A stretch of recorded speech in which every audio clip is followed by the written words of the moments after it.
بھول کر بھی بالغ لڑکی بارش میں یہ کام نہ کرے ورنہ جنات اس کو۔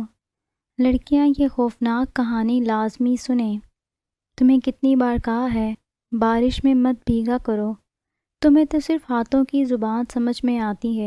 کھلے آسمان کے نیچے میں بارش میں بھیگ رہی تھی جب اچانک ہی دادی اماں نہ جانے کہاں سے آ گئیں اور ہاتھ میں پکڑی ہوئی لاٹھی اپنی پوری قوت سے میری کمر پر ماری اور ساتھ میں ہمیشہ کی طرح ڈانٹا بھی۔ ہائے اللہ، میں مر گئی، میری کمر توڑ دی ہے۔ ایک ہاتھ سے کمر کو سہلانے کی ناکام کوشش کرتے ہوئے میں نے کہا اور بھاگ کر دادی جان سے چند قدم دور جا کر کھڑی ہو گئی۔ آج تو میں تمہاری ٹانگیں توڑ دوں گی، تمہیں پیار محبت کی زبان سمجھ ہی نہیں آتی۔ دادی نے میرے قریب ہو کر ایک بار پھر لاٹھی سے حملہ کرنے کی کوشش کی، لیکن اس وقت میں چوکنا تھی، اس لیے دوڑتی ہوئی کمرے میں آ گئی۔ یہ بھیگے کپڑے اور گندے پاؤں لے کر کمرے میں آ گئی ہو، سارا کمرہ گندا کر دو گی۔ ماما نے مجھے کمرے میں جاتا دیکھ غصہ سے کہا، کہاں جاؤں؟ دادی جان لاٹھی چارج کر رہی ہیں اور آپ کہیں پناہ لینے نہیں دے رہی۔ کمرے کے وسط میں کھڑے ہو کر میں نے دہائی دی۔ کپڑے بھیگے ہوئے تھے جن سے نچڑتا ہوا پانی قالین کو بھی گیلا کر رہا تھا۔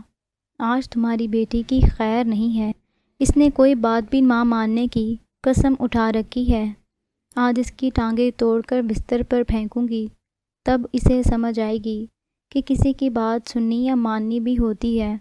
دادی اماں نے لاٹھی کو ہوا میں لہراتے ہوئے کہا، اپنی جان بچانے کے کمرے سے نکل کر ماما کے صوفے کے پیچھے کھڑی ہو گئی۔ اب گر دادی اماں مجھے مارنے کی کوشش کرتی تو ذرا سا نشانہ چوک جانے پر ماما بھی اس حملے کی ضد میں آ سکتی تھیں۔ دادی اماں ہوا میں ڈنڈا لہرا لہرا کر مجھے مارنے کی کوشش کر رہی تھیں، لیکن میں خود کو بچانے کی مکمل کوشش کر رہی تھی۔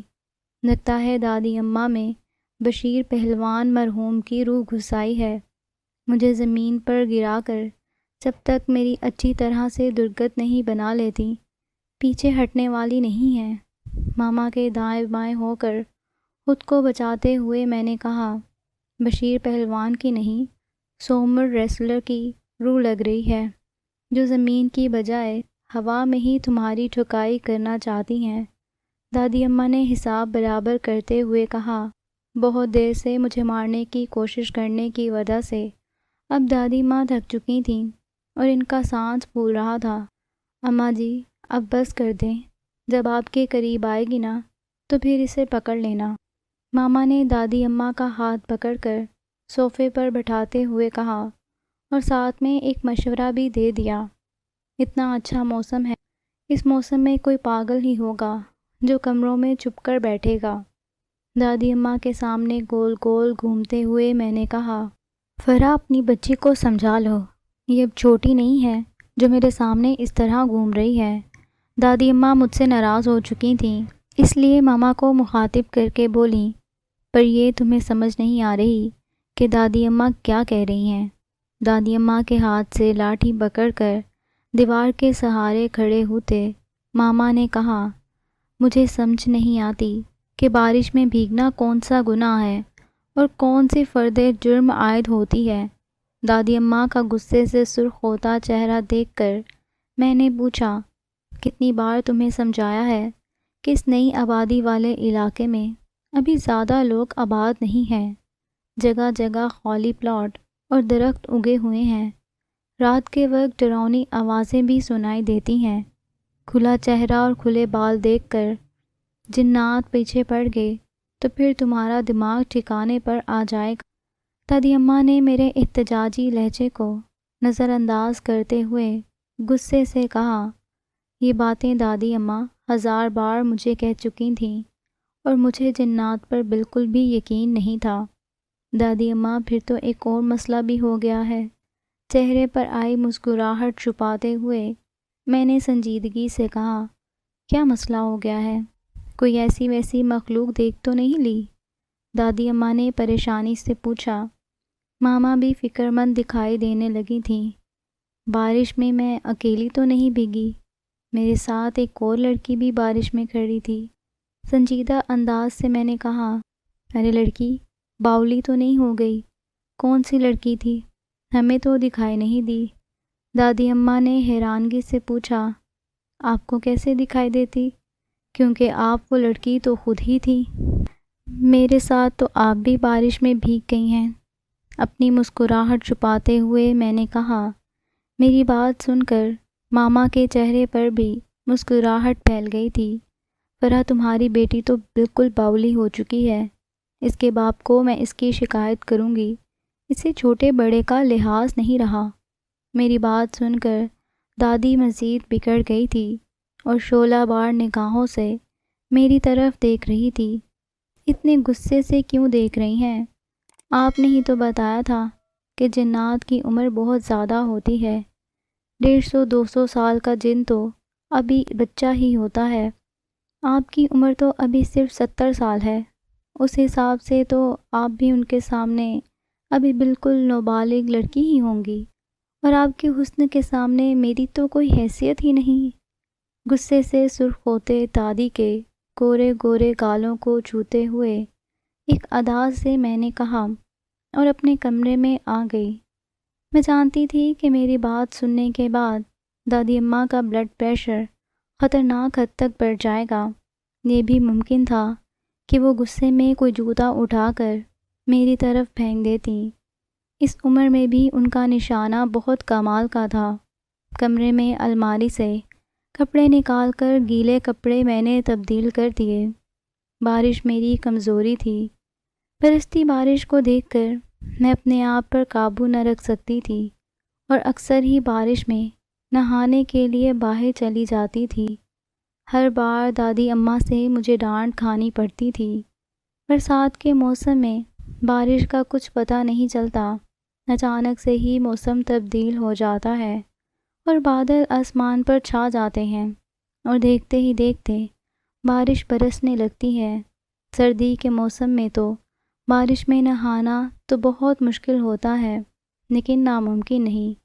میں تو بارش کی دیوانی ہوں، اسی لیے سردی میں بھی بارش میں بھیگنے سے کبھی کوئی خوف محسوس نہیں کرتی۔ اس کے بعد چاہے پورا ہفتہ بخار میں تڑپتی رہوں۔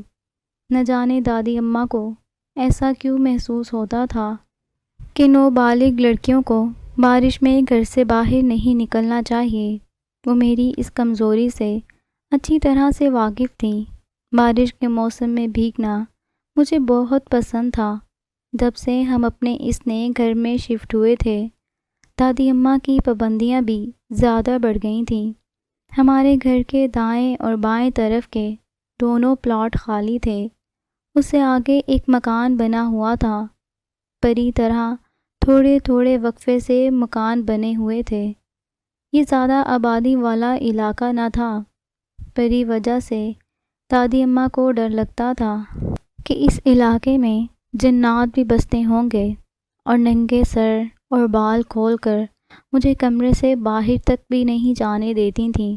بارش میں بھیگنے پر تو ان کا غصہ حد سے زیادہ بڑھ جاتا تھا۔ میں نے بہت بار سمجھانے کی کوشش کرتی تھی کہ خوفزدہ رہ کر زندگی گزارنا بہت مشکل ہوتا ہے، لیکن وہ اسی بات پر بضد تھیں کہ ہمارے اس علاقے میں آبادی بہت کم ہے اور درخت بھی تو کافی تعداد میں موجود ہیں، تو ممکن ہے کہ جنات ہمیں تکلیف پہنچا سکیں یا ہماری وجہ سے انہیں کوئی تکلیف اٹھانی پڑے تو پھر وہ ہمارے دشمن بن جائیں۔ جبکہ دادی اماں کی باتیں سن کر مجھے ہنسی آ جاتی تھی۔ دادی اماں، آپ بہت معصوم ہیں۔ آپ کا کیا حال ہے کہ جنات اتنے فارغ ہوتے ہیں کہ وہ انتظار کرتے رہیں کہ ہم انہیں تنگ کریں اور وہ پھر ہم سے بدلہ لیں۔ اگر ہمارے گھر میں لگے ہوئے درختوں پر یا کسی کے گھر میں یا پلاٹ میں رہتے ہوتے تو اب تک ہمارے سامنے آ چکے ہوتے۔ ہم سے پہلے بھی یہاں پر لوگ رہ رہے تھے، کبھی کسی نے شکایت نہیں کی۔ دادی اماں کے ذہن سے جنات کا خوف نکالنے کے لیے میں نے انہیں طرح طرح کی دلیلیں دیتی اور سمجھانے کی کوشش بھی کرتی، لیکن دادی اماں کو تو میری کوئی بھی بات سمجھ نہ آتی تھی۔ آج تو دادی اماں نے مجھ کو لاٹھی چارج کیا تھا اور یہ ان کے غصے کی انتہا تھی۔ کپڑے تبدیل کر کے میں اپنے کمرے میں ہی بیڈ پر لیٹ گئی۔ میں اچھی طرح سے جانتی تھی کہ کمرے سے باہر گئی تو دادی اماں اور ماما دونوں سے دوبارہ ڈانٹ سننا پڑے گی۔ فون پر گیم کھیلتے مجھے احساس ہی نہ ہوا اور میں سو گئی۔ آج کل کالج سے چھٹیاں تھیں، اس لیے صبح دیر سے سونا معمول بن چکا تھا۔ دن کے 11 بجے کمرے سے باہر آئی تو حسب معمول ماما دن کا کھانا بنانے کی تیاری کر رہی تھیں۔ رات کو بارش ہوئی تھی لیکن اس وقت گرمی عروج پر تھی۔ اس بات کا احساس ہی نہیں ہو رہا تھا کہ رات کو بارش برسی ہے۔ برسات کے موسم میں حبس کی وجہ سے گرمی حد سے زیادہ بڑھ جاتی ہے۔ ہوا تو بالکل ہی بند ہو جاتی ہے۔ یہی وجہ ہے کہ برسات کے موسم میں ہوا بند ہو جانے کی وجہ سے حبس بہت بڑھ جاتا ہے، جس کی وجہ سے سانس لینا بھی مشکل ہو جاتا ہے۔ دادی اماں ہال کمرے میں تخت پوش پر بیٹھی ذکر اذکار کرنے میں مشغول تھیں۔ ملازمہ گھر کی صفائی کر کے فارغ ہو چکی تھی اور اب پنکھے کے نیچے بیٹھ کر پسینہ سکھا رہی تھی۔ ماما پلیز میرے لیے بھی ناشتہ بنا دیں، بہت زور کی بھوک لگ رہی ہے۔ کچن کے دروازے پر کھڑے ہو کر میں نے ماما سے کہا اور تخت پوش پر دادی اماں کی گود میں سر رکھ کر لیٹ گئی۔ دادی اماں نے آنکھیں کھول کر دیکھا اور دوبارہ پڑھنے میں مشغول ہو گئیں۔ میں جانتی تھی کہ دادی اماں کبھی بھی مجھ سے ناراض نہیں ہو سکتی تھیں۔ ظفر بھائی دوستوں کے ساتھ ناران اور کاغان کی سیر کے لیے گئے ہوئے تھے۔ ان دونوں میں گھر میں اکیلی تھی، اس لیے ہر طرح سے لاڈ اٹھوا رہی تھی۔ ماما نے ناشتہ بنایا اور مجھے آواز دی۔ کچن سے ناشتہ لے کر میں نے تخت پوش کے ساتھ رکھے ہوئے ٹیبل پر رکھا اور نادیدوں کی طرح کھانے پر ٹوٹ پڑی۔ دادی اماں تسبیح ایک طرف رکھ کر میری طرف غور سے دیکھنے لگیں۔ اب تم چھوٹی بچی نہیں ہو جسے ہر بات بتانی پڑے۔ آرام سے سکون سے ناشتہ کرو، تمہارے پیچھے کوئی لگا ہوا نہیں ہے۔ دادی اماں نے افسوس بھرے انداز سے کہا، پتہ نہیں آپ کو کیا ہوتا جا رہا ہے، ہر بات پر اور ہر کام پر آپ مجھے ڈانٹتی ہیں۔ میں نے منہ بسورتے ہوئے کہا اور آرام سے کھانے لگی، تم تو میری پیاری شہزادی ہو، میں تمہیں کیوں ڈانٹوں گی؟ دادی اماں نے میرے سر پر ہاتھ پھیرتے ہوئے کہا، بہت خوب بہت خوب، کل شام کو جو ڈنڈے کے ساتھ میری پٹائی ہو رہی تھی وہ تو اب بالکل بھول چکی ہیں۔ یہ بھی صحیح کہا آپ نے، آپ کو کہاں یاد ہوگا، اس وقت تو آپ کہہ رہی تھیں کہ سومو ریسلر کی روح آپ کے اندر آ چکی ہے اور وہی مجھے مار رہی ہے۔ دادی اماں کی محبت جتانے پر میں نے جلدی سے انہیں یاد کروایا، وہ تو میں اس لیے کہہ رہی تھی کہ تم دوبارہ ایسی کوئی حرکت نہ کرو۔ میرا شکوہ سننے کے بعد دادی اماں نے مسکراتے ہوئے کہا، میری پیاری دادی، آپ تو بہت کمال کی خاتون ہیں، نہ جانے جنات سے آپ کو کیا مسئلہ ہے، ہر وقت انہیں کیوں یاد کرتی رہتی ہیں۔ دادی کی بات یاد کرتے ہوئے میں نے کہا، تمہیں میری بات کیوں نہیں سمجھ آتی؟ جنات بھی بالکل انسانوں کی طرح اللہ تعالیٰ کی پیدا کردہ مخلوق ہیں۔ انسانوں ہی کی طرح جنات بھی خاندان رکھتے ہیں، شادیاں کرتے ہیں، کھاتے پیتے اور مرتے بھی ہیں، لیکن تم نہ جانے کیوں جنات کے وجود پر اعتبار ہی نہیں کرتی۔ دادی اماں نے تفصیل سے سمجھاتے ہوئے کہا اور مجھ سے شکوہ بھی کر دیا، اوہو دادی اماں، یہ آپ کیا کہہ رہی ہیں؟ مجھے جنات کے وجود سے انکار نہیں ہے، لیکن میں صرف آپ کو سمجھانا چاہتی ہوں کہ جنات ہمیں کچھ نہیں کہہ سکتے، ان کی دنیا اور ہے، وہ اپنی دنیا میں مصروف رہتے ہیں۔ اگر بال کھولو تو جنات پیچھے پڑ جاتے ہیں، دوپٹہ سر سے اتر جائے تو جنات پیچھے پڑ جاتے ہیں، حتیٰ کہ شام کے وقت اکیلے چھت پر جانے سے بھی جنات لڑکیوں کے پیچھے لگ جاتے ہیں اور ان پر عاشق ہو جاتے ہیں۔ ان باتوں کی مجھے سمجھ نہیں آتی۔ کیا جنات کی دنیا میں صنف مخالف نہیں ہوتی جو وہ انسانوں میں ڈھونڈنے کے لیے آ جاتے ہیں؟ حیران ہوتے ہوئے میں نے پوچھا، ارے لڑکی، تمہیں کب عقل آئے گی؟ میری باتیں تمہیں کیوں سمجھ نہیں آتی؟ جنات بھی اللہ تعالیٰ کی پیدا کردہ مخلوق ہیں، لیکن ان میں بھی انسانوں کی طرح نیک اور شیطان جنات پائے جاتے ہیں۔ جنات اور انسان ازل سے ایک دوسرے کے دشمن ہیں۔ جہاں جنات کو موقع ملتا ہے وہ انسان کو تکلیف پہنچائے بغیر نہیں رہتے۔ یہ اتنی سی بات تمہیں سمجھانا چاہتی ہوں، لیکن تم تو اللہ ہی جانتا ہے کہ کس مٹی سے بنی ہو، کسی بات کا کوئی اثر نہیں ہوتا۔ سر پیٹتے ہوئے دادی اماں نے کہا، ناشتہ کرنے کے بعد برتن وہاں ہی مت چھوڑ دینا، بلکہ اٹھا کر کچن میں لے آنا۔ میری اور دادی کی بحث نہ جانے اور کتنی طویل ہو جاتی۔ ماما نے آواز دے کر گندے برتن اٹھانے کا کہا۔ ناشتے کے برتن اٹھا کر کچن میں رکھ کر میں دوبارہ دادی اماں کے پاؤں کی طرف لیٹ گئی۔ السلام علیکم۔ اندر داخل ہوتے ہوئے ابا نے سلام کیا۔ وعلیکم السلام، میں نے چہکتے ہوئے جواب دیا۔ اس وقت ابا تو دفتر میں ہوتے ہیں۔ وعلیکم السلام، آج آپ اتنی جلدی کیسے آ گئے؟ جلدی سے میں نے پوچھ لیا۔ کیسی ہے میری گڑیا رانی؟ کیا حال ہے؟ رات کو جب میں آیا تو تم سو رہی تھی، اس لیے میری تم سے ملاقات نہ ہوئی تھی۔ آپ دونوں بہن بھائیوں کے ساتھ ہی تو میرے گھر میں رونق ہے۔ وہ دوستوں کے ساتھ باہر گیا ہوا ہے، لیکن تم تو گھر پر تھی۔ سب کے ساتھ کھانے میں شرکت کرنے کی بجائے تم سرے شام ہی سو گئی تھی۔ پیار سے اپنے ساتھ لگاتے ہوئے بابا نے ایک لمبا سا شکوہ کیا۔ بس میں آپ کو کیا بتاؤں کہ کل شام کو مجھے جلدی کیوں سو گئی تھی۔ کمرے سے باہر نہیں نکلنا چاہتی تھی، اس لیے لیٹے لیٹے مجھے نیند آ گئی اور میں سو گئی۔ ابا کی فکر مندی کو محسوس کرتے ہوئے میں نے مسکرا کر جواب دیا، ایسی کیا بات ہو گئی کہ میری گڑیا رانی کمرے سے باہر ہی نہیں نکلنا چاہتی تھی؟ مجھے اپنے ساتھ صوفے پر بٹھاتے ہوئے بابا نے پوچھا، کیا آپ کو دادی اماں نے کچھ نہیں بتایا کہ کیسے مجھ پر لاٹھی چارج کیا گیا تھا؟ انتہائی معصوم شکل بناتے ہوئے میں نے پوچھا، اوکے، مجھے اندازہ ہو رہا ہے کہ کل آپ پر لاٹھی چارج کس نے کیا ہوگا اور کیوں کیا ہوگا۔ مجھے کچھ اندازہ ہے، بابا نے ہنستے ہوئے کہا۔ دادی اماں نے حشمگین نگاہوں سے میری طرف دیکھ رہی تھیں۔ یہ تو پوچھ لو کہ تمہاری بیٹی پر لاٹھی چارج کس نے کیا تھا اور کیوں کیا تھا، دادی اماں نے بابا کی طرف دیکھتے ہوئے غصے سے کہا۔ میں اچھی طرح سے جانتا ہوں کہ آپ نے اسے بارش میں پھرنے سے منع کیا ہوگا اور اس نے آپ کی بات نہ مانی ہوگی، جس کی وجہ سے اسے مار کھانا پڑی۔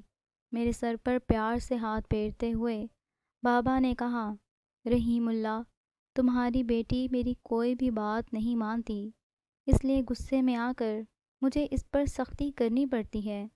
دادی اماں نے سینہ تان کر جواب دیا، یہ آپ دونوں دادی اور پوتی کا مسئلہ ہے، میں اس میں نہیں بول سکتا۔ بابا نے اپنی جان چھڑاتے ہوئے کہا۔ بابا نے جلدی سے کہا، وہ اس وقت جو فائل لینے کے لیے گھر آئے تھے وہ لے کر چلے گئے تھے۔ دن کے وقت وہ اپنے آفس میں ہی ہوتے تھے، گھر میں نہیں آتے تھے، لیکن آج فائل لینے کے لیے انہیں آنا پڑا تھا۔ ایک بات کی مجھے سمجھ نہیں آتی کہ آپ جنات سے اتنا زیادہ کیوں ڈرتی ہیں؟ بہت سنجیدہ انداز سے میں نے پوچھا۔ میں جنات سے نہیں ڈرتی، لیکن ہمیں احتیاط کرنی چاہیے، کیونکہ جنات ایک شرارتی مخلوق ہوتی ہے۔ انسان کو تکلیف پہنچا کر انہیں لذت محسوس ہوتی ہے۔ دادی اماں نے بھی سنجیدگی سے جواب دیا، آپ نے جنات کو دیکھا ہوا ہے کیا؟ کبھی کسی جن سے یا چڑیل سے آپ کی ملاقات ہوئی ہے کیا؟ دادی اماں کے خوف کو محسوس کرتے ہوئے میں نے پوچھا، اللہ نہ کرے میری کبھی کسی ایسی مخلوق سے ملاقات ہو، لیکن ان کے بارے میں بہت سی باتیں سن رکھی ہیں۔ ایک واقعہ تو اپنے بچپن کا مجھے بہت اچھی طرح سے یاد ہے۔ دادی اماں نے تیز لہجے سے جواب دیا، مجھے بھی وہ واقعہ سنا دینا تاکہ مجھے بھی احساس ہو سکے کہ جنات کتنے خطرناک ہوتے ہیں۔ دادی اماں کے خوفزدہ چہرے کی طرف دیکھتے ہوئے میں نے کہا، پاکستان بننے سے پہلے کی بات ہے، جب ہندو، سکھ اور مسلمان اکٹھے ہی رہتے تھے۔ تب میری عمر صرف 5 برس تھی۔ ہمارے محلے کے نوبالغ مولوی صاحب نے شادی کی تو ان کی بیوی بہت خوبصورت تھی۔ مولوی صاحب بھی شکل و صورت میں کسی سے کم نہیں تھے۔ اللہ تعالیٰ نے انہیں ایک خوبصورت سا بیٹا عطا کیا۔ وہ بیٹا چند ماہ کا تھا کہ ایک دن چارپائی پر سے غائب ہو گیا۔ اس وقت مولوی صاحب کی بیوی گھر میں اکیلی تھی۔ پورے محلے میں یہ خبر جنگل کی آگ کی طرح پھیل گئی کہ بچہ اغوا ہو گیا ہے۔ پولیس کو بھی شامل کیا گیا، لیکن کچھ سمجھ نہیں آ رہی تھی کہ بچہ کون لے کر گیا ہے۔ شام کے وقت انہونا واقعہ پیش آیا۔ بچہ دوبارہ اپنے بستر پر سویا ہوا مل گیا۔ جب اس معاملے کی تحقیقات کروائی گئیں، اس سلسلے میں ایک روحانی بزرگ سے بھی مدد لی گئی تھی، تب پتہ چلا کہ جنات اس بچے کو اٹھا کر اپنی دنیا میں لے گئے تھے۔ بچہ بہت خوبصورت اور معصوم تھا، اس لیے جب ایک جناتی جوڑا پاس سے گزرا تو انہیں وہ بچہ اتنا پسند آیا اور وہ اسے اپنی دنیا میں لے گئے۔ جب جنات کے قبیلے میں یہ خبر پھیلی تو ان کے سردار نے انہیں بچہ جلد از جلد واپس کرنے کا حکم دیا۔ اس لیے اس جوڑے کو بچہ چھوڑنا پڑا اور نہ جانے کیا ہو جاتا۔ ساری زندگی پتہ ہی نہیں چلتا کہ وہ بچہ کدھر گیا ہے۔ دادی اماں نے پوری تفصیل سے پورا واقعہ سنایا۔ ہو سکتا ہے کہ آپ جو واقعہ سنا رہی ہیں وہ سچا ہو، لیکن مجھے یقین نہیں آ رہا۔ دادی اماں کے چہرے کی طرف دیکھتے ہوئے میں نے جواب دیا، تم یقین کرو یا نہ کرو، یہ واقعہ بالکل سچا ہے۔ دادی اماں نے لاپرواہی انداز سے کہا اور تسبیح اٹھا کر دل ہی دل میں کچھ پڑھنا شروع ہو گئی۔ آج گرمی بہت زیادہ تھی۔ ہوا بند ہونے کی وجہ سے حبس بہت زیادہ بڑھ گیا تھا۔ 2-3 دن بارش نہ برسی تو گرمی برداشت کرنا مشکل ہو رہا تھا۔ ناشتہ کرنے کے بعد صحن نکلنے کی تو آسمان پر کہیں کہیں بادل دکھائی دے رہے تھے، لیکن ہلکی ہلکی دھوپ بھی موجود تھی اور ہوا بالکل بند تھی۔ اللہ کرے آج موسلا دھار بارش برسے اور میں پھر سے اس بارش میں نہاؤں۔ دل ہی دل میں نے دعا کی اور کمرے میں آ کر پنکھے کے نیچے بیٹھ گئی۔ پری، گھر کا کوئی کام بھی کر لیا کرو۔ کل کپڑے دھوئے تھے، سارے بکھرے پڑے ہیں، انہیں تہہ لگا کر اپنی اپنی جگہ پر رکھ دو۔ ماما نے مجھے لیٹتے ہوئے دیکھ کر کہا، شام کو کر دوں گی نا۔ جان چھڑانے کے لیے میں نے کہا، ابھی کون سا کام کر رہی ہو؟ بالکل فارغ ہو کر کوئی بہانہ بنانے کی ضرورت نہیں ہے، جلدی سے اٹھو۔ ماما نے غصے سے کہا تو مجھے مجبوراً اٹھنا پڑا۔ شام تک آسمان بادلوں سے ڈھک گیا تھا اور تیز تیز ہوا بھی چلنے لگی تھی۔ ایک دم سے موسم بہت خوشگوار ہو گیا تھا۔ دادی اماں کی صحت کچھ ٹھیک نہیں تھی، اس لیے وہ اپنے کمرے میں آرام کر رہی تھیں۔ کمرے کی کھڑکی کھول کر میں موسم سے لطف اندوز ہونے لگی۔ دیکھتے ہی دیکھتے موسلا دھار بارش شروع ہو گئی۔ موسم ایک دم سے بہت شاندار ہو گیا تھا۔ میری بے چین طبیعت مجھے بار بار بارش میں بھیگنے کے لیے اکسا رہی تھی، لیکن چند دن پہلے والا دادی اماں کا غصہ یاد آ رہا تھا۔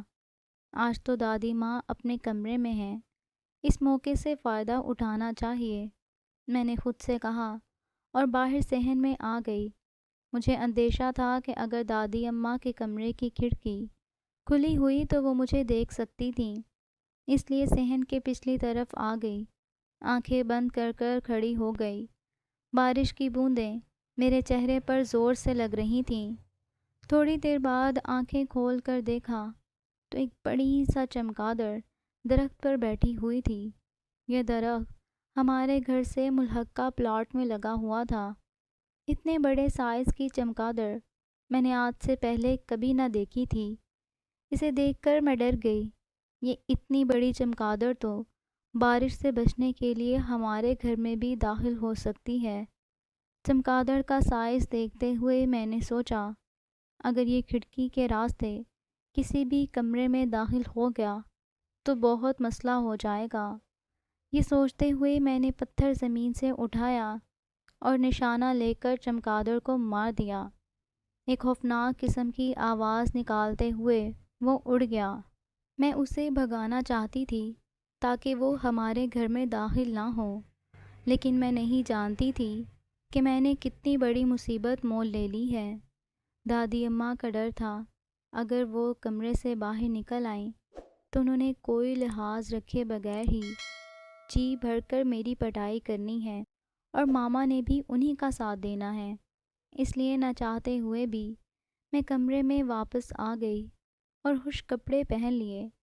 بیڈ پر بیٹھ کر میں کالج کی کتابیں پھر سے نکالیں اور پڑھنا شروع کر دیا۔ ابھی تھوڑی ہی دیر گزری تھی کہ مجھے یوں محسوس ہوا کہ کھڑکی میں کوئی موجود ہے۔ نگاہ اٹھا کر دیکھا تو سانس لینا بھول گئی۔ پلکیں جھپکے بغیر میں حیران نظروں سے دیکھ رہی تھی۔ کھڑکی کی جالی کے ساتھ ہی ایک بہت بڑی چمگادڑ بیٹھی ہوئی تھی۔ سب سے زیادہ خوفناک بات یہ تھی کہ وہ میری ہی طرف دیکھ رہی تھی۔ مجھے ایسا لگ رہا تھا کہ وہ مجھے کچھ کہنا چاہ رہی ہے۔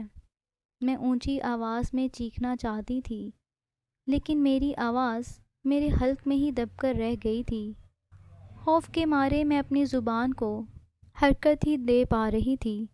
اچانک ہی دروازہ کھول کر ماما کمرے کے اندر داخل ہوئیں۔ کچن میں آ کر میری مدد ہی کر دو۔ تم اچھی طرح سے جانتی ہو کہ دادی اماں کی صحت ٹھیک نہیں ہے۔ اس کے باوجود بھی تمہیں احساس نہیں ہو رہا کہ تم کمرے میں آ کر میری کوئی مدد ہی کر دو، ماما نے مجھے ڈانٹتے ہوئے کہا۔ میری نظریں ابھی تک کھڑکی پر ہی جمی ہوئی تھیں، لیکن ایک دم سے وہ چمگادڑ غائب ہو چکی تھی۔ اب کیا زبان بند کر کے بیٹھی رہو گی؟ کچن میں آ کر میری مدد کرواؤ۔ میں تمہاری دادی امی کے لیے سوپ بنا رہی ہوں، تم آٹا گوندھ دو، شام ہو رہی ہے، ماما نے جلدی سے کہا اور کمرے سے باہر چلی گئیں۔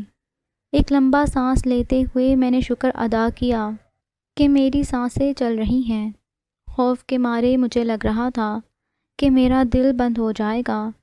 جلدی سے کمرے سے باہر نکل آئی اور کچن میں ماما کی مدد کرنے لگی۔ کچن میں کام کرنے کے بعد میں دادی اماں کے کمرے میں بیٹھ گئی۔ اپنے کمرے میں جاتے ہوئے خوف محسوس ہو رہا تھا۔ ہو سکتا ہے کہ یہ محض اتفاق ہو۔ بارش کے موسم میں حشرات الارض سے باہر نکل آتے ہیں۔ جو چمگادڑ درخت پہ بیٹھا ہوا تھا اور جو کھڑکی سے لٹک رہا تھا، دونوں الگ الگ بھی ہو سکتے ہیں۔ اپنے دل کو تسلی دیتے ہوئے میں نے کہا، لیکن میں یہ نہیں جانتی تھی کہ میرے ساتھ کیا ہونے والا ہے۔ دادی امی کی صحت ٹھیک نہیں تھی، اس لیے سب نے انہی کے کمرے میں کھانا کھایا۔ آج رات کو میں اسی کمرے میں اپنی پیاری دادی امی کے پاس سو جاتی ہوں۔ لاڈ سے دادی جان کی گردن میں بازو ڈالتے ہوئے میں نے کہا، نہیں بیٹا جی، آپ کا بہت بہت شکریہ، اس کمرے میں میں خود سو جاؤں گی۔ آپ تو گدھے گھوڑے بیچ کر سوتی ہیں۔ اگر رات کو دادی امی کی طبیعت خراب ہو گئی یا کسی چیز کی ضرورت ہوئی تو آپ کو جگانا کوئی آسان کام نہیں ہے، بلکہ میرے خیال میں تو ممکن ہی نہیں ہے۔ ماما نے مزاحیہ انداز سے میری گہری نیند پر طنز کیا تھا۔ ٹھیک ہے، مجھے کیا اعتراض ہو سکتا ہے؟ اگر آپ سونا چاہتی ہیں تو سو جائیں، منہ پھلاتے ہوئے میں نے جواب دیا۔ اس بات میں بھی حقیقت تھی کہ میں ایک بار سو جاؤں تو پھر جاگنا میرے لیے بہت مشکل ہوتا ہے۔ دیر تک دادی امی کے کمرے میں بیٹھی رہی اور پھر سونے کے لیے اپنے کمرے میں آ گئی۔ میں کمرے کی کھڑکی بند کر دینا چاہتی تھی، لیکن پھر کمرے میں حبس بڑھ جاتا تھا۔ رات کا نہ جانے کون سا پہر تھا۔ کسی انجانے خوف کے تحت میرے آنکھ ایک دم کھل گئی۔ آنکھیں کھول کر میں نے دیکھا تو کمرے میں ہلکا ہلکا اندھیرا تھا۔ کھڑکی میں بیٹھا ہوا چمگادڑ اپنی بڑی بڑی آنکھوں سے میری طرف ہی دیکھ رہا تھا۔ خوف کی ایک سرد لہر میرے پورے جسم میں پھیل گئی، جس کو میں اپنا وہم سمجھ کر خود کو تسلی دے رہی تھی، وہ حقیقت بن کر میرے سامنے موجود تھا۔ چمگادڑ کی آنکھیں اس کے جسم کے مقابلے میں بہت بڑی بڑی تھیں اور ان سے روشنی نکل رہی تھی۔ خوف کے مارے میں سارا جسم پسینے سے بھیگ چکا تھا اور پھر میری آنکھوں کے سامنے اندھیرا چھانے لگا۔ میں بے ہوش ہونے کے قریب تب ہی مجھے محسوس ہوا کہ ایک انتہائی وزنی چیز میرے سینے پر رکھ دی گئی ہو۔ سانس لینے میں دقت ہو رہی تھی، لیکن کیا چیز ہے مجھے کچھ بھی دکھائی نہیں دے رہا تھا۔ میرا سارا جسم اور دماغ بہت بھاری ہو چکا تھا۔ سینے پر وزن ہونے کی وجہ سے سانس لینے میں بہت دقت محسوس ہو رہی تھی۔ پھر اچانک ہی میں اپنے ہوش کھو بیٹھی اور ارد گرد سے بے خبر ہو گئی۔ صبح کے وقت میری آنکھ کھلی تو میں خود کو بہت بہتر محسوس کر رہی تھی۔ رات کا پورا واقعہ میری نگاہوں میں گم گیا۔ میرے ساتھ ہونے والا عجیب و غریب واقعہ مجھے حیران و پریشان کر رہا تھا۔ مجھے کچھ سمجھ نہیں آ رہی تھی کہ میرے ساتھ کیا ہو رہا ہے۔ میرا سر بہت درد کر رہا تھا۔ میں سونا چاہتی تھی، اس لیے دوبارہ بستر پر لیٹ گئی اور سونے کی کوشش کرنے لگی۔ کروٹیں بدل بدل کر میرا جسم دکھنے لگا تھا، لیکن نیند نہیں آ رہی تھی۔ ایک عجیب سا خوف مجھ پر حاوی تھا۔ کمرے سے باہر نکل آئی۔ دادی اماں آج بھی اپنے کمرے میں تھیں۔ اس کا مطلب تھا کہ ان کی صحت بہتر نہیں ہے۔ وہ کبھی بھی آرام سے بستر پر بیٹھنے والوں میں سے نہیں تھیں۔ بابا ناشتہ کر کے جا چکے تھے۔ ماما نے حیران ہوتے ہوئے مجھے دیکھا۔ اتنی جلدی تم کیسے جاگ گئی ہو؟ تمہاری صحت تو ٹھیک ہے نا؟ ماما نے فکر مندی سے پوچھا۔ اللہ کا شکر ہے، میں بالکل ٹھیک ٹھاک ہوں، بس مجھے بھوک محسوس ہو رہی تھی، اس لیے میں نے مزید سونے کا ارادہ ترک کر دیا اور باہر نکل آئی۔ ماما کے پریشان چہرے کو دیکھتے ہوئے میں نے تسلی دیتے ہوئے کہا، تم بیٹھو، میں تمہارے لیے ناشتہ بنا کر لاتی ہوں۔ ماما نے کہا اور کچن میں چلی گئیں۔ ناشتہ کرنے کا میرا بالکل بھی جی نہیں چاہ رہا تھا، لیکن ماما کو منع نہیں کر سکتی تھی۔ چند لقمے کھانے کے بعد میرا جی اکتا گیا تھا۔ چائے کا کپ لے کر میں اپنے کمرے میں آ گئی۔ کمرے کی کھڑکی کا پردہ میں نے برابر کر دیا، اس لیے باہر کی طرف دیکھا نہیں جا سکتا تھا۔ کمرے کا دروازہ کھول کر اندر داخل ہوئی تو سامنے دیکھ کر میرے رونگٹے کھڑے ہو گئے اور میں زوردار آواز سے چیخنا شروع کر دیا۔ بیڈ پر ایک بہت بڑا کالے رنگ کا سانپ پڑا ہوا تھا۔ اتنا بڑا سانپ میں نے اپنی زندگی میں پہلے کبھی نہیں دیکھا تھا۔ شور کی آواز سن کر ماما اور سلمہ بھی میرے کمرے میں آ گئے۔ کیا ہوا ہے؟ کیوں چیخ رہی ہو؟ میرا رخ اپنی طرف موڑتے ہوئے ماما نے پوچھا۔ سانپ، میرے بیڈ پر سانپ ہے، خوفزدہ انداز میں نے اپنے بیڈ کی طرف اشارہ کرتے ہوئے کہا۔ کیا ہو گیا تمہیں؟ مجھے لگتا ہے تم پاگل ہو گئی ہو۔ اس کمرے میں کہاں سے سانپ آئے گا؟ ہمیں تو دکھائی نہیں دے رہا۔ مجھے اپنے ساتھ لگاتے ہوئے ماما نے حیران ہوتے ہوئے کہا۔ میں نے خود دیکھا تھا، ایک بہت بڑا کالے رنگ کا سانپ میرے بیڈ پر موجود تھا۔ خوف سے اٹک اٹک کر میں نے کہا، میرا سانس بند ہو رہا تھا۔ تمہیں کوئی غلط فہمی ہوئی ہوگی، تمہارے کمرے میں سانپ کیسے آ سکتا ہے؟ ماما نے مجھے تسلی دیتے ہوئے کہا۔ آپ کو میری بات کا یقین کیوں نہیں آ رہا؟ میں نے اپنی آنکھوں سے سانپ دیکھ لیا تھا۔ اچھا ٹھیک ہے، تم پریشان مت ہو، ابھی میں اچھی طرح سے کمرہ چیک کر لیتی ہوں۔ سامنے والوں کے چوکیدار کو بلا لاؤ، وہ اچھی طرح سے دیکھ لے۔ اگر کسی کونے میں سانپ چھپ گیا ہوا تو وہ نکال کر مار دے گا۔ ماما نے ملازمہ سے کہا تو وہ سر ہلاتے ہوئے کمرے سے باہر چلی گئی۔ ماما مجھے دادی اماں کے کمرے میں لے آئی تھی۔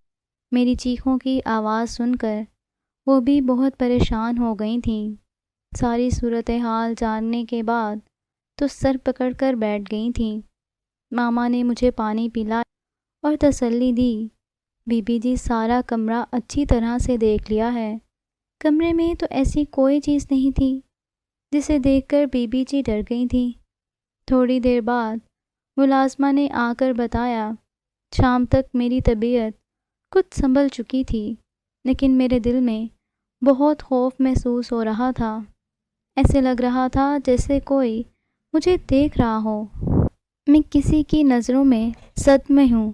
رات کے وقت کھانا کھاتے ہوئے بھی میرا سارا دھیان اس نادیدہ مخلوق کی طرف تھا جس نے مجھ پر نظریں گاڑی ہوئی تھیں۔ یہ میرا وہم تھا یا حقیقت، اس کا تو مجھے علم نہیں تھا، لیکن مستقل طور پر خوف نے میرے اندر پنجے گاڑ لیے تھے۔ بابا بھی بہت پریشان ہو رہے تھے اور اپنی تسلی کے لیے میرا پورا کمرہ اچھی طرح سے چیک کیا۔ رات کو بہت دیر تک میں بے چینی سے کروٹیں بدلتی رہی۔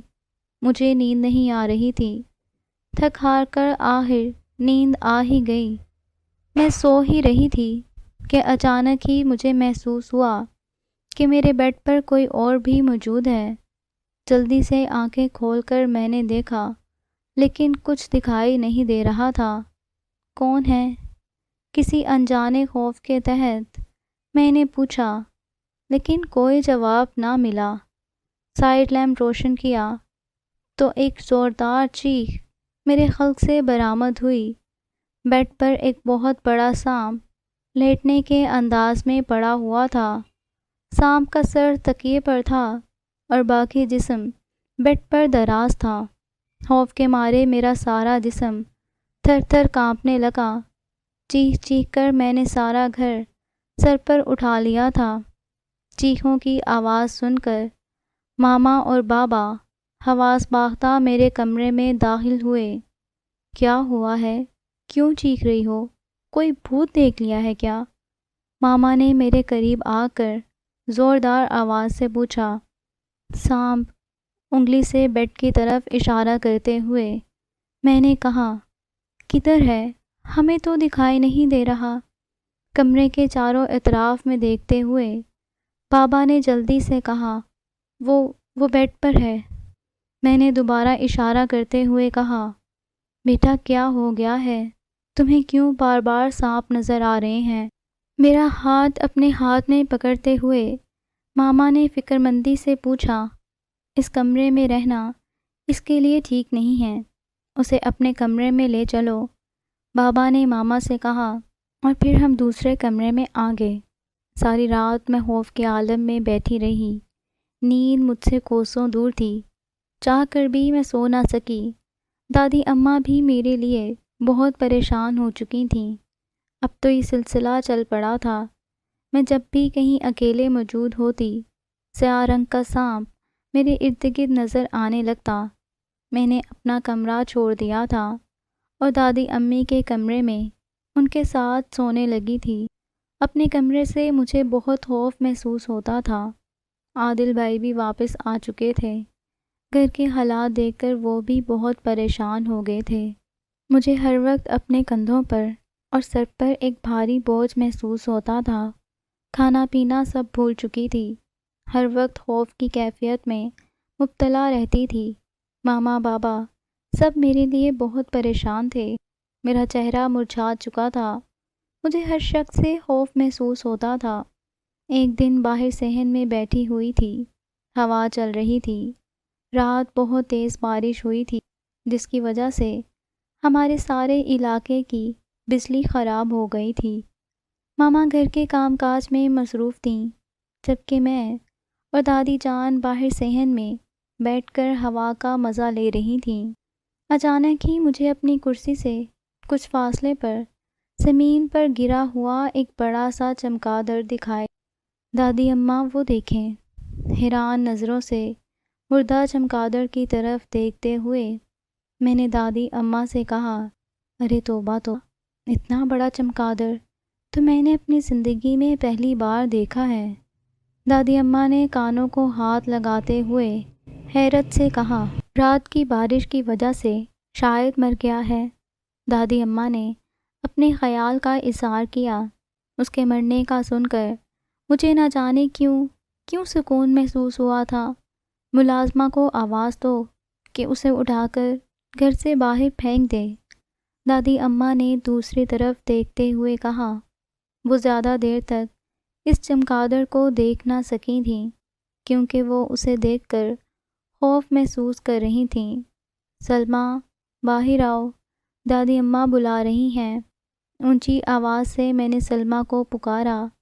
ذرا سی دیر بعد وہ ہمارے پاس آ کر کھڑی ہو گئیں۔ دادی اماں نے اس سے کہا کہ اس مرے ہوئے چمگادڑ کو اٹھا کر گھر سے باہر پھینک دو۔ اللہ توبہ بی بی جی، اتنا بڑا چمگادڑ تو میں نے کبھی نہیں دیکھا۔ سلمیٰ نے بھی اس چمگادڑ کو دیکھنے کے بعد کانوں کو ہاتھ لگائے تھے۔ وہ جھاڑو کی مدد سے چمگادڑ کو اٹھا کر باہر پھینکنے لگی تو ایک حیرت انگیز واقعہ رونما ہوا جسے دیکھ کر ہم سب خوف کے مارے کانپنے لگے۔ وہ مردہ چمگادڑ ایک دم سے پھڑپھڑانے لگا۔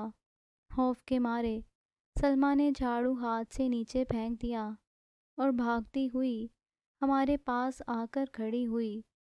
چمگادڑ زمین پر گر چکا تھا۔ اچانک ہی اس نے ایک عجیب حرکت کی۔ وہ ہوا میں الٹی سیدھی کلا بازی لگاتا اور ایک بھیانک چیخ خلق سے نکال کر ایک دم سے ہماری نظروں کے سامنے سے غائب ہو گیا تھا۔ یہ سب اتنی جلدی اور اچانک ہوا تھا کہ ہمیں کچھ سمجھ ہی نہ آ رہی تھی۔ یہ سب کیا ہو رہا ہے دادی ماں؟ مجھے تو کچھ سمجھ نہیں آ رہی۔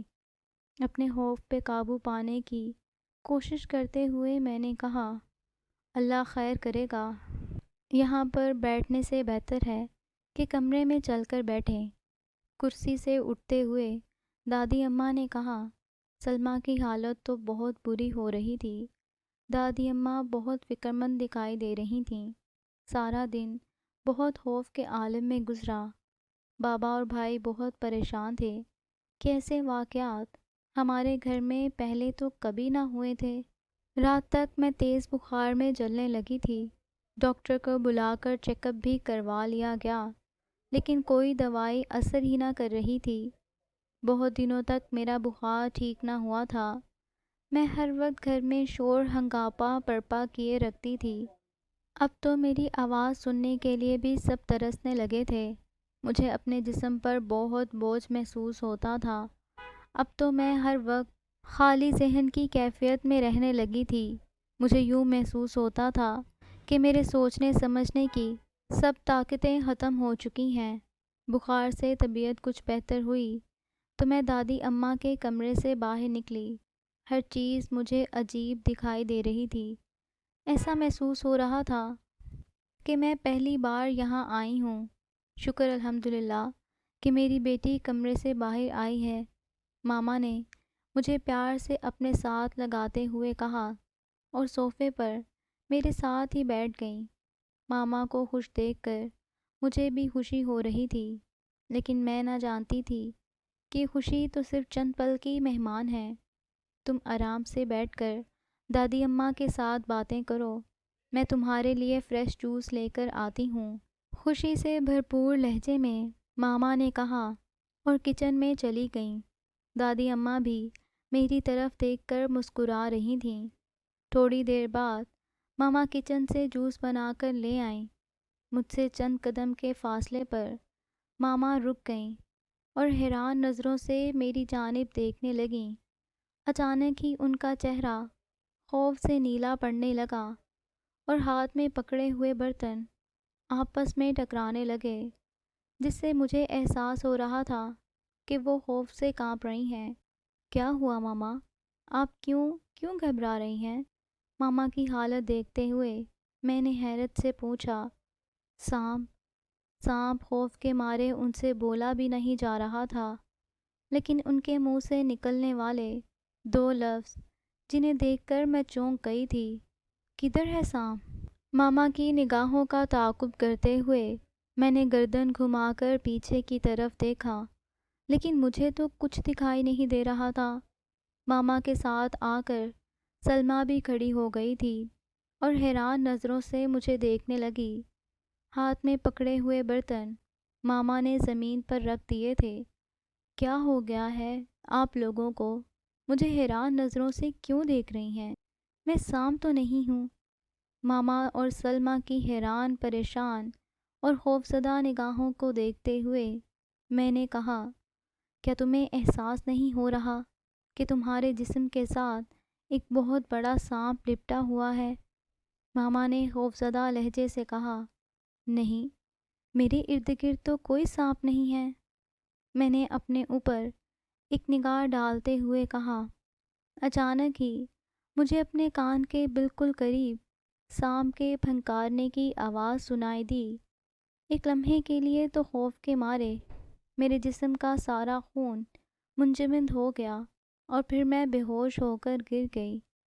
جب مجھے ہوش آئی تو میں دادی اماں کے بستر پر موجود تھی اور کمرے میں ماما، بابا، عادل بھائی اور دادی اماں بھی موجود تھیں۔ فرا بیٹا، ملتان میں ہمارے پیر صاحب رہتے ہیں، تیاری کر لو، ہم سب نے وہاں جانا ہے۔ جب میری طرف سے سب کو تسلی ہو چکی تھی کہ اب میں بالکل ٹھیک ہوں، تب اچانک سے دادی اماں نے کہا، دادی اماں، ملتان تو بہت دور ہے، اتنا لمبا سفر کرنا آپ کے لیے ممکن نہیں ہے۔ ایسا نہ ہو کہ آپ کی صحت بہت زیادہ خراب ہو جائے۔ دادی اماں کے پریشان چہرے کی طرف دیکھتے ہوئے میں نے کہا، اللہ تعالیٰ سب بہتر کرے گا، اور مجھے امید ہے مجھے بھی نہیں ہوگا۔ دادی اماں نے میری پریشانی پر مسکراتے ہوئے کہا، اماں پر یہ بالکل ٹھیک کہہ رہی ہے، اتنا لمبا سفر کرنا آپ کے لیے ممکن نہیں ہوگا۔ بابا نے بھی میری ہاں میں ہاں ملاتے ہوئے کہا، میں نے آپ سے کہا کہ میرے لیے فکر مند ہونے کی ضرورت نہیں ہے۔ اس وقت سب سے بڑا مسئلہ ہمیں پری کی صحت کا ہے۔ اس کے لیے ضروری ہے کہ ہم اپنے پیر و مرشد سے مدد حاصل کریں۔ پری اس وقت کسی آسیب کا شکار ہو چکی ہے اور دیر کرنا بالکل بھی مناسب نہیں ہوگا۔ صبح سویرے ہم سب نے گھر سے نکلنا ہوگا۔ دادی اماں نے اپنا فیصلہ سنا دیا تھا، اس لیے اب کوئی بحث کرنے کی گنجائش باقی نہ بچی تھی۔ صبح سویرے ہی ہم سب گھر سے ملتان کے لیے روانہ ہو چکے تھے۔ ایک تھکا دینے والے سفر کے بعد ہم ایک مزار کے احاطے میں داخل ہوئے۔ مزار کے دائیں طرف ایک بہت بڑی مسجد بنی ہوئی تھی۔ ہر طرف گاڑیوں کا رش تھا۔ کچھ آگے بڑھے تو مردوں، عورتوں اور بچوں کا ایک ہجوم تھا۔ پیر صاحب اس وقت اپنے حجرے میں موجود تھے۔ ہم بھی اپنی باری کا انتظار کرنے لگے۔ جب ہماری باری آئی تو ہم بھی حجرے میں داخل ہو گئے۔ حجرے کی زمین پر ایک سفید کارپیٹ بچھا ہوا تھا۔ پیر صاحب ایک کونے میں زمین پر ہی بیٹھے ہوئے تھے۔ ان کے نورانی چہرے پر نظر ڈالتے ہی میری حالت عجیب سی ہونے لگی تھی۔ میں یہاں سے بھاگ جانا چاہتی تھی، لیکن دادی اماں نے میرا ہاتھ زور سے پکڑا ہوا تھا۔ اچانک ہی میرے جسم کو زور زور سے جھٹکے لگنے لگے تھے اور میری گردن ایک طرف ڈھلک گئی اور میں ارد گرد سے بے خبر ہو گئی۔ میرے کانوں میں اونچی اونچی سی آواز آ رہی تھی، جیسے کوئی شخص اونچی آواز سے تلاوت کر رہا ہو۔ آنکھیں کھول کر دیکھا تو پیر صاحب آنکھیں بند کیے اونچی آواز سے تلاوت کر رہے تھے۔ میں اسی حجرے میں موجود تھی۔ سب میرے ارد گرد بیٹھے ہوئے تھے۔ اچانک ہی ایک کالے رنگ کا سانپ پیر صاحب پر حملہ کرنے لگا تو پیر صاحب نے زوردار دھکا دے کر اسے خود سے دور پھینکا تو وہ دیوار سے جا لگا۔ دیوار سے لگ کر وہ زمین پر گر گیا۔ ارے کمبخت، تو کیوں اس لڑکی کے پیچھے پڑ گیا ہے؟ میر صاحب نے اونچی آواز سے کہا۔ اس سے پہلے کہ پیر صاحب اس سے کچھ پوچھتے، اچانک ہی ایک حیرت انگیز منظر دیکھنے میں آیا۔ جس جگہ پر سانپ گرا تھا، اب اس جگہ پر ایک نوبالغ بیٹھا ہوا تھا۔ اس نوبالغ کی شکل بہت عجیب و غریب اور آنکھیں سرخ ہو رہی تھیں۔ تم اس لڑکی کے پیچھے کیوں پڑے ہوئے ہو؟ پیر صاحب نے جلالی انداز سے پوچھا۔ اس لڑکی نے پتھر مار کر مجھے زخمی کر دیا تھا، نوبالغ نے انتہائی غصیلی نظروں سے میری طرف دیکھتے ہوئے جواب دیا۔ نہیں پیر صاحب، میں تو اسے جانتی بھی نہیں، آج پہلی بار اسے دیکھ رہی ہوں۔ انکار میں گردن ہلاتے ہوئے میں نے کہا، اس لڑکی نے مجھے زخمی بھی کیا تھا اور خوشبو لگا کر باہر کھول کر یہ بارش میں بھیگتی رہتی تھی۔ اس کے بال بھی بہت خوبصورت ہیں۔ ایک دن میں اسے بارش میں بھیگتے ہوئے دیکھ رہا تھا، اس نے اچانک سے ایک پتھر اٹھا کر مجھے مار دیا جس سے میں زخمی ہو گیا۔ اس نوبالغ نے تفصیل سے جواب دیا۔ یہ سن کر تو میں حیرت زدہ رہ گئی۔ دادی اماں کی سب باتیں اب مجھے سچ دکھائی دینے لگی تھیں۔ میں تم سے معافی چاہتی ہوں، جو کچھ بھی ہوا انجانے میں ہوا، میں تمہیں کوئی تکلیف نہیں پہنچانا چاہتی تھی۔ شرمندہ انداز سے میں نے اس سے معافی مانگی۔ کیا تم نہیں جانتے کہ کسی انسان کو تنگ کرنا کتنا بڑا جرم ہے؟ اگر میں یہ شکایت لے کر تمہارے قبیلے میں چلا جاؤں تو تمہیں سخت سے سخت سزا برداشت کرنی پڑے گی۔ پیر صاحب نے اس کی طرف دیکھتے ہوئے کہا، اس نے میرے ساتھ جو کچھ کیا تھا میں نے اس کا بدلہ لیا ہے۔ نوبالغ نے لاپرواہ انداز سے جواب دیا۔ اس کا مطلب ہے کہ مجھے تمہاری شکایت تمہارے قبیلے کے سردار سے کرنی پڑے گی یا تمہیں خود ہی کوئی سزا دے دوں؟ اس بار پیر صاحب نے غصے سے پوچھا۔ نہیں نہیں، آپ کو سردار صاحب سے کوئی شکایت کرنے کی ضرورت نہیں ہے، میں خود ہی اس لڑکی کو چھوڑ دوں گا۔ نوبالغ نے جلدی سے کہا۔ ہاں، تم وعدہ کرو کہ آج کے بعد کبھی بھی اس لڑکی کو تنگ نہیں کرو گے۔ پیر صاحب نے اس سے وعدہ لیا اور اسے جانے کی اجازت دے دی۔ آج میں خود کو بہت ہلکا پھلکا محسوس کر رہی تھی۔ یوں محسوس ہو رہا تھا کہ میرے سر کے اوپر سے کوئی بوجھ اتار دیا گیا ہو۔ نوجوان لڑکیوں کو اس بات کا علم ہونا چاہیے کہ ان کی حد کہاں تک مقرر کی گئی ہے۔ بالوں کو نہ ڈھکنا اور خوشبو لگا کر شام کے وقت گھر سے باہر نکلنا اچھی بات نہیں ہے۔ عورت کو اللہ تعالیٰ نے چھپ کر رہنے کا حکم دیا ہے، یعنی کہ اسے خود کو چھپا کر رکھنا چاہیے۔ بارش میں لطف اندوز ہونے کا ہر شخص کا جی چاہتا ہے، لیکن ہر بات کی حد ہوتی ہے۔ کسی بھی پرندے کو پتھر مارنا کوئی انسانیت نہیں۔ ہاں، آج کے بعد احتیاط کرنا اور اپنی زندگی کو اسلامک اصولوں کے مطابق گزارنے کی کوشش کرو کہ تم ہر طرح کی مصیبتوں سے بچ سکو۔ پیر صاحب نے مجھے اچھا خاصا لیکچر دے دیا تھا۔ میں جانتی تھی کہ دادی اماں اب پہلے سے زیادہ مشکل پر سختی کریں گی، لیکن میں یہ بھی جانتی تھی کہ سب میرے لیے بھلے کے لیے ہی ہوگا۔ مجھے خود کو اسلامی قوانین کا پابند بنانا چاہیے تاکہ ایک خوشگوار زندگی گزار سکوں۔ پیر صاحب کے حجرے سے باہر نکلتے ہوئے میں نے ایک فیصلہ کر لیا تھا۔ میں ایک اچھی اسلامی لڑکی بن جاؤں گی تاکہ میرے ماں باپ کو میری وجہ سے کوئی پریشانی نہ اٹھانی پڑے۔ میں جانتی تھی کہ ایک اچھا مستقبل میرا انتظار کر رہا ہے۔